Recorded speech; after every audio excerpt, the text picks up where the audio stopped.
Les histoires capillotractées.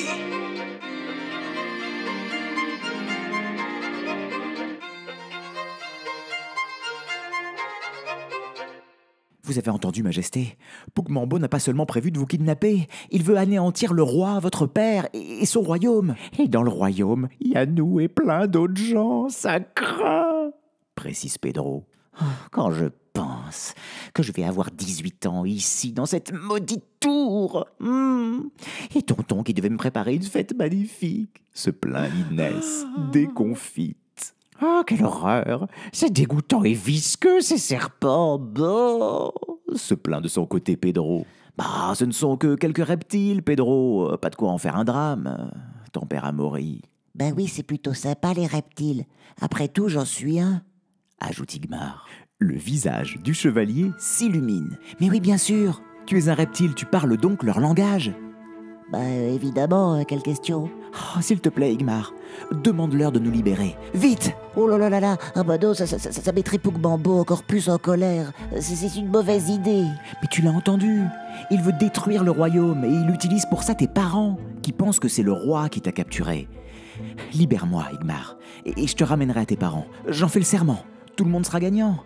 Et cet infâme sorcier n'aura plus qu'à se ronger les ongles d'angoisse. Fini les manucures gratos, conclut l'âne. Je vais essayer, dit Igmar. Messieurs les serpents, voulez-vous libérer mes amis? Qu'on y gagne, jeunes camarades. La liberté, dans la forêt, quel festin! Mulots et ragondins, des œufs et des lapins, que de bonnes choses à engloutir. Oh, Bork, ça dégouline de partout, râle Pedro. Ils salivent, mes promesses leur mettent l'eau à la bouche, dit Igmar, ravi. Ça marche, petit frère ailé. On te fuit. Et la cage de se disloquer en un rien de temps, les serpents se mettant à la queue leu-leu derrière le petit dragon. Bravo, Igmar! Tu vois que tu n'es pas un mauvais dragon? Ton papa serait fier de toi. Pas besoin de cracher forcément du feu pour faire preuve de courage et d'intelligence. Amaury qui donne des leçons de courage à un dragon, on aura tout vu, dit Inès avec mépris. Au moins il essaie de trouver des solutions pour nous sauver. Pas comme vous, qui ne pensez toujours qu'à votre petite personne. Majesté, dit soudain, à l'étonnement général, Sarah qui vient de se réveiller. Oh, la gentille petite servante se rebelle. C'est le coup que tu as pris sur la tête qui te rend si insolente subitement? Non, j'en ai juste assez d'être au service de la princesse la plus égoïste qui soit. Ah, et tu crois que c'est ton chevalier poltron qui va empêcher que je te vire après t'avoir fait fouetter, sale petite ingrate? Ça suffit, cria Amaury. Cessez vos enfantillages, toutes les deux. D'un coup d'épée, il rompt les lianes retenant Inès et aide Sarah à se relever. C'est vrai que je ne suis pas la seule tête de mule dans cette pièce, visiblement, ironise l'âne. Il faut faire vite. Pugmambo va revenir. Igmar, tu peux voler avec moi sur ton dos? T'as pas l'air bien lourd. Oui, faut que j'essaie, quoi. Amaury grimpe sur le dos d'Igmar et, tout tremblant, il s'approche de la fenêtre. Et le champ de protection autour de la tour? S'inquiète le dragon. J'ai mon gland magique, le rassure le chevalier. Allez, vole!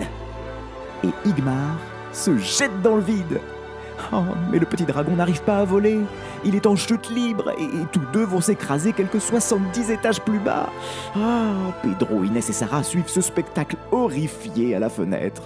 Je ne crois pas qu'Amaury soit devenu courageux, mais juste complètement stupide, ironise la princesse dans un soupir exaspéré. C'est normal, dit Sarah.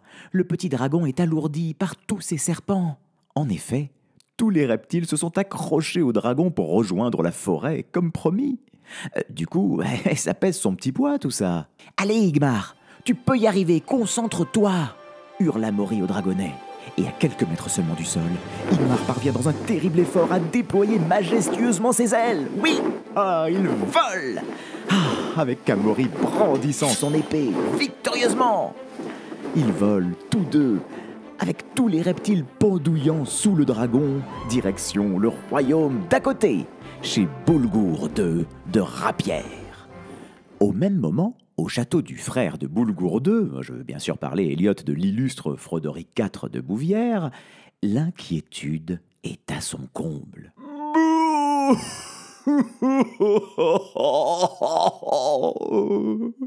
Je suis si triste, ma toute petite. Oh, je n'ai aucune nouvelle depuis des jours. C'est affreux. Majesté, les dragons dévastent le royaume. Ce serait bien de réagir quand même. S'inquiète le maire d'un village voisin, venu demander de l'aide au roi. Vous ne pouvez pas rester là à vous morfondre et pleurnicher. Eh non? Lance un autre chef de bourgade. Je m'en contrefiche. Plus rien n'a d'importance désormais. Sans ma fille, mes chevaliers, mon doudou, je ne suis plus rien. Plus rien du tout. À cet instant, un serviteur annonce l'arrivée au château de Brovure et Roclo. Une lueur d'espoir apparaît dans le regard de Frodoric. Lorsque les deux chevaliers pénètrent dans la salle du trône, le roi cherche du regard sa fille. Il court dans tous les sens, comme un chien fou. Où est-elle? Où est Inès, la chair de ma chair, ma précieuse petite chérie? Oh. Vous ne l'avez pas ramenée? Je ne sais pas où elle est, et je vous avoue que c'est le cadet de mes soucis. Avoue Roclo. Tout ce qui m'importe désormais, c'est de retrouver... Thibaut, mon laquais, afin qu'il redonne à mes cheveux leur éclat d'origine. Et moi, ajoute Brovure, j'ai une faim de troll. Si vous pouviez ordonner un immense banquet en notre honneur, Majesté, ce serait pas de refus, parce que là... Vous n'avez pas ramené mon joyau d'innocence? Bande d'incapables! Alors, que c'était? Votre mission sacrée? J'ai failli être broyé par des tentacules puis noyé, se plaint Roclo. Si Amaury, armé de son courage, n'avait pas été là, je ne serais pas ici pour témoigner de cette sinistre aventure, ô mon roi. Pareil pour moi, Seigneur Frodoric. Et j'étais enterré par ces maudits arbres, 6 pieds sous terre, et Amaury a pris son courage à deux mains et m'a déterré et libéré de ces créatures infâmes. Ensuite, il est parti chercher votre fille pour vous la ramener saine et sauve. Le roi affiche un air stupéfait. Mais quelque chose m'échappe dans cette histoire. Dites-moi, qu'est-ce que vous faites là, devant moi, au lieu d'être avec Amaury en train de chercher ma fille? C'est ce qu'on se tue à vous expliquer, Majesté. Et cette noire forêt est beaucoup trop dangereuse et terrifiante. Pas du tout fréquentable. Oh, c'est vrai, confirme Brovure. En plus, Amaury a la situation bien en main. Même les arbres l'ont appelé l'élu ou un truc dans le genre. Donc, tout roule, je pense. Quelle bande de bons à rien!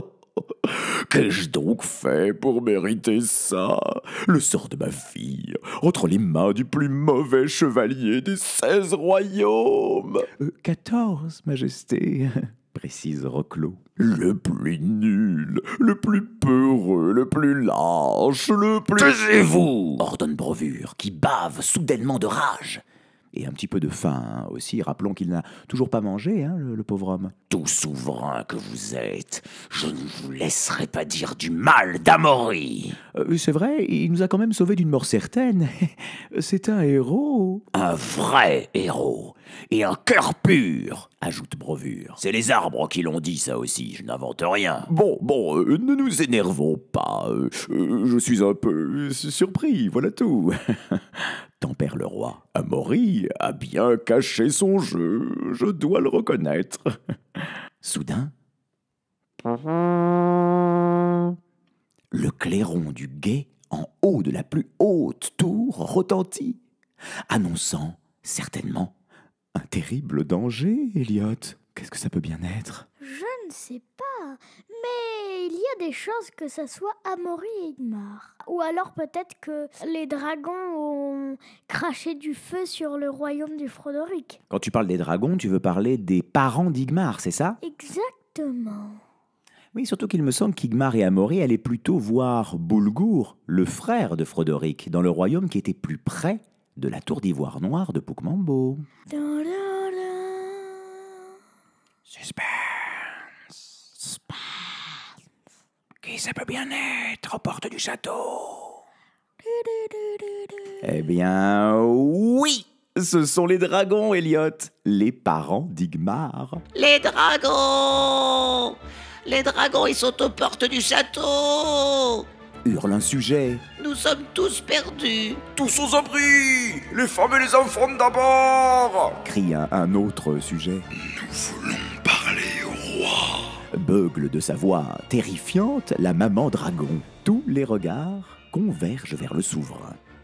Mais là, surprise, plus de roi.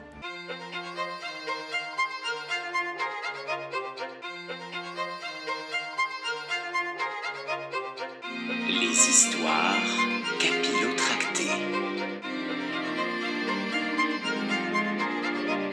Si tu veux suivre l'aventure du plus nul chevalier de tous les temps, abonne-toi.